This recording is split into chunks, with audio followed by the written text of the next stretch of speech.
Welcome to the third day of my content specifically for Movember. This is where I'm helping to raise funds for men's mental health. And before we get started on the everyday carry, thank you to Alan Keevely and Kevin Wood for your very generous donations to my Movember campaign. If you want to join as well, you can use the QR code that's on the screen right now, or there is a link down in the description. Thank you so much for all your donations. Right, let's get into this. As an Apple content creator, I do like to keep my on-the-go setup, if you will, light and compact and able to go with me pretty much everywhere that I go. So, everything that I have for my everyday carry is in this Waterfly backpack. Now, this is like a sling bag, single strap. This was sent over to me for review by the guys.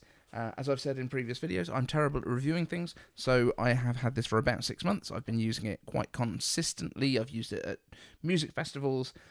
I would not say it is an 100% waterproof, but pretty much as close as you can get.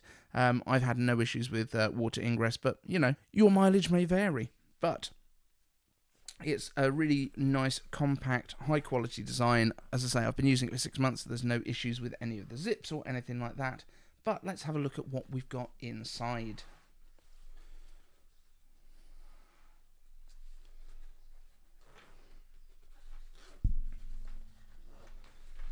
So, first of all, we have, this is my Joby Gorilla pod. So this is used for any kind of filming. I've wrapped this around telegraph poles, around street lamps, all that sort of stuff, if I need to shoot some video out and about on the phone while I'm out making videos.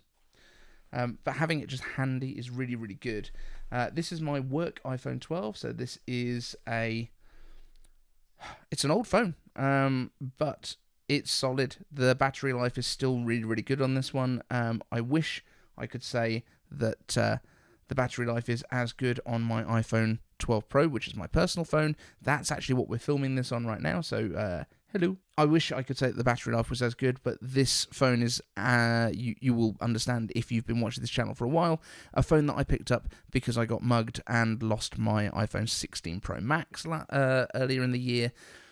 This was bought secondhand. The earpiece speaker doesn't work, so I have to use it on speaker. The battery is at about 75% health, not great. But I also have an ESR car mount with Qi 2, and it's also got a cooling fan built into it, which is pretty much where my phone lives throughout my normal day-to-day. So, yeah, it lasts and it works well enough for me. On the subject of charging, I also have a Qi 2 USB charging brick from ESR. This has got a little display on it that shows you your current battery percentage, which is very, very nice. And this will charge anything with Qi charging, MagSafe. It does lock on with MagSafe, and it's also charged via USB-C, which is great, and you can also use it to charge out via that USB-C cable as well if you are, you know, you need a little bit of extra juice in your iPad or in your Mac, anything like that.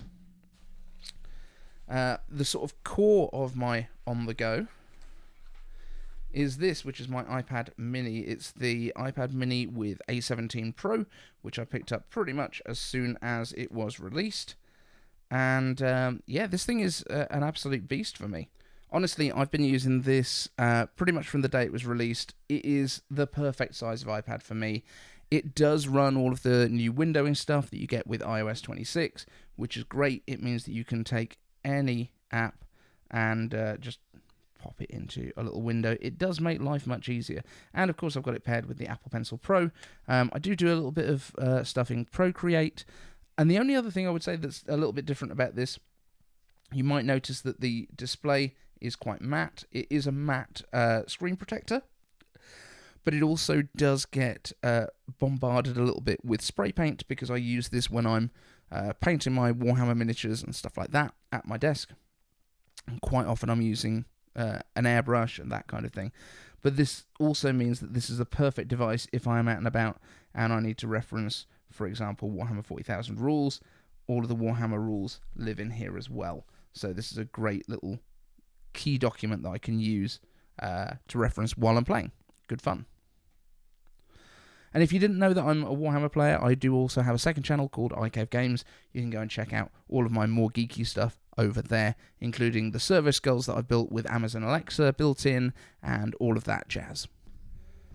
Now, next up, you may know that I'm not a fan of using a keyboard with the iPad, but I think this is a great little compromise. So this is a small folding keyboard, which also features a little mini trackpad. It's very, very cute, but surprisingly functional. The key travel on these is not a million miles away from that of Apple's own keyboards. And in fact, I think it's pretty comparable to the Magic keyboards that they've got for the iPads. But it actually feels very much like typing on a Mac, even though you've got slightly smaller keys for the T's and where these hinges are. You know, it doesn't make a massive difference. And if I need to bang out a report on the train or some longer emails, this thing is really, really handy. But it does charge via USB micro, which is kind of annoying. But it's not the only thing in my bag that does. I also have a small light. This is an older one from Newer. Which is ironic, but it's the SL12 mini square LED video light, and to be honest, this thing puts out a decent amount of light when I'm out and about. If I need just an extra light source, this thing is fantastic. In terms of other charging stuff, we've also got this, which is a kind of generic 3-in-1 charging block, but this one's in aluminium. It's got these nice rubber pads on everything. This is designed for charging AirPods, but you can also charge on there like anything that is Qi chargeable. That will work. This one is your magnetic pad for the iPhone, for MagSafe, and then at the back you've also got a nice little Apple Watch charger that folds out. These are fantastic if you are out and about, staying in a hotel, anything like that. You only need one USB-C port, one USB-C cable, and you can plug that into here, charge all your accessories off of it, and it'll sit there quite nicely by the side of your bed if you're watching a bit of YouTube, if you're watching iCaveDave's latest video on YouTube, and donating to my Movember. And then the last thing inside the bag itself is just the Joby folding iPhone holder, which will work with this GorillaPod. So this is a GorillaPod 5K, I believe. This is kind of Frankenstein together. So I've got a 5K GorillaPod with a 1K GorillaPod ball mount on the top, and then this, I believe, was from the 1K as well. So this is just a spring-loaded holder for the iPhone. It'll pretty much stand on any surface, and you can level it out. It's very, very handy.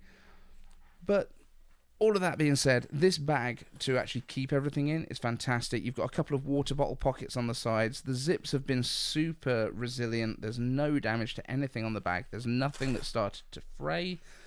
It's just a really solidly built shoulder bag, and I'm super pleased that I was sent this.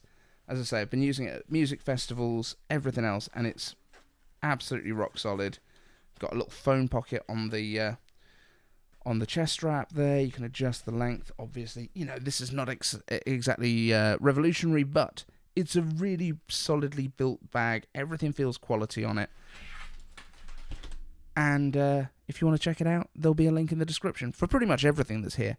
Not that this is a sales video, this is just me telling you what I use. So, if you do want to get involved, you can over at the link down in the description, or scan the QR code to donate to my Movember campaign. And I'll see you in tomorrow's video. We'll probably be talking about whatever Mark Gurman has to say. Thank you to the Patreons, and I will see you in the next one.